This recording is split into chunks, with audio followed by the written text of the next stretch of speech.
up here, is there, Brett? I guess it's a sewer outlet vent or something right there. Oh, they may have a pump running down there, but I doubt it. I don't think so.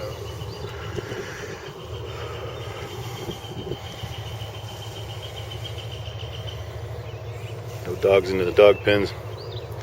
Yeah. Levee doesn't have any water on it.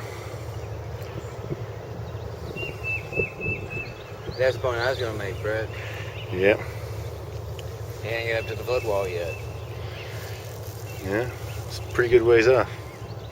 They were showing, I guess it was Paducah who had the water on the backside of the flood wall because they were showing water boiling through the gates on the news. Look at that trash. All that wood. Let's see how far my zoom goes in.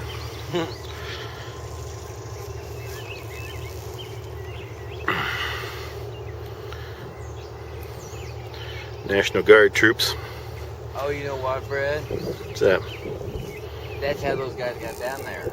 They came up here and drove down the levee. How who got down where? That truck up there on the levee.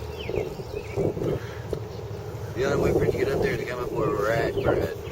Well, you could have drove the road, went around the gates.